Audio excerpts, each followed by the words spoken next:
The beam of my flashlight cut through the damp night air, illuminating the thick underbrush of the restricted zone. I wasn't supposed to be here. No one was. That's why the rusted sign read, "Government property, keep out." My name is Sophia, and I've been a park ranger for 6 years. I thought I knew these woods. I was wrong. The tent stood in a small clearing, almost invisible against the dark pines.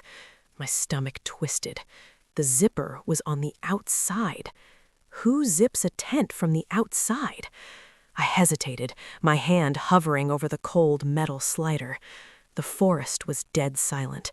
No crickets, no wind, just the sound of my own heart pounding in my ears. Then I heard it, a soft, rhythmic thumping from inside. "Hello?"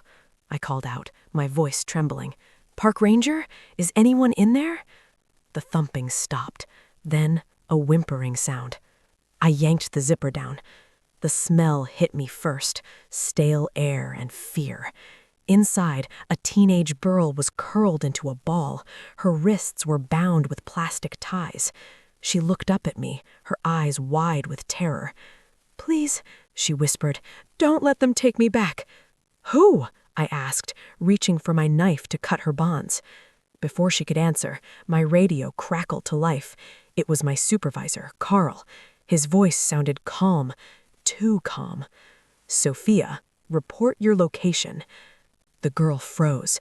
She grabbed my arm, her nails digging into my skin. She shook her head violently, mouthing no. That's when I noticed the patch sewn onto the tent's fabric. It wasn't a camping brand. It was the same logo that was on my uniform, the Parks Department Special Operations logo. My blood turned to ice. "Sophia," Carl's voice came again, sharper this time. "We know you're in Zone 4. Stay put." I looked at the girl. I looked at the logo. I made a choice.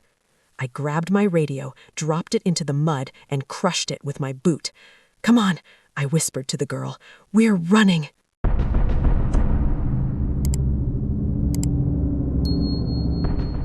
We moved through the trees, staying low. The forest floor was slick with mud, and every step felt like a gamble against the silence. The girl was weak, stumbling over gnarled roots, but she didn't complain. She was terrified of something far worse than the dark. "Stop!"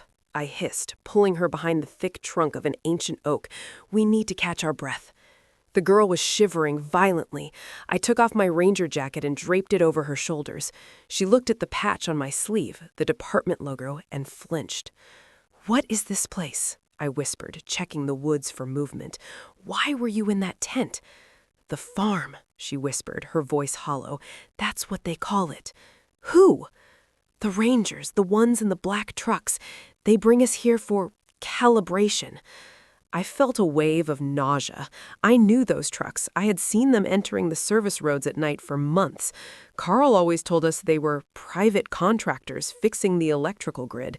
I had believed him. I had waved them through the gates. Suddenly, a blinding white light swept through the trees above us. Headlights, high beams cutting through the fog like lasers. A truck was rumbling down the fire road, tires crunching on the gravel. "Down!"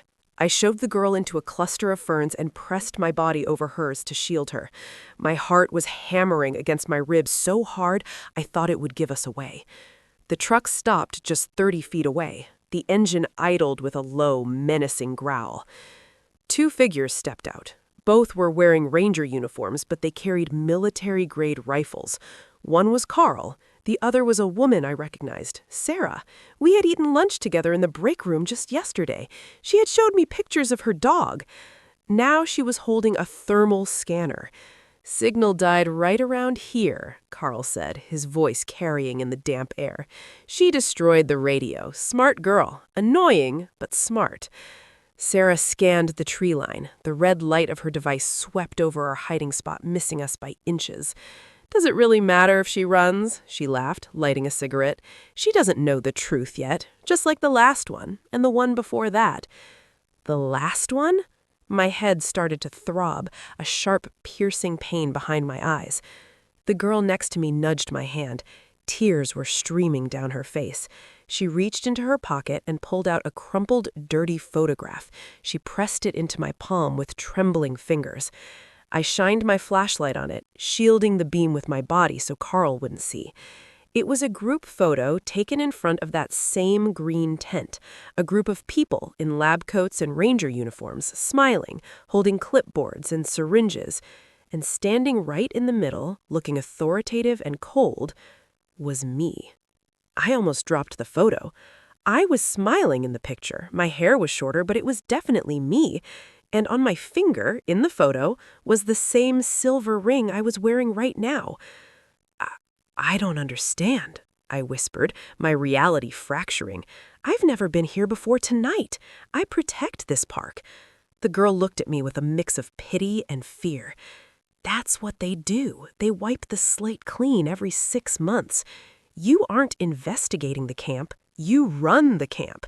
You signed the admission forms for the test subjects. The headache screamed. Memories flashed, not of hiking trails, but of white rooms, of screaming, of Carl handing me a paycheck with too many zeros. Carl's voice drifted from the road, closer now. Find her. The boss wants to reset her memory again. She's too valuable to lose. If she resists, break her legs. I looked at my hands. They felt foreign. Was I the monster? Was I the reason this girl was bound in a tent?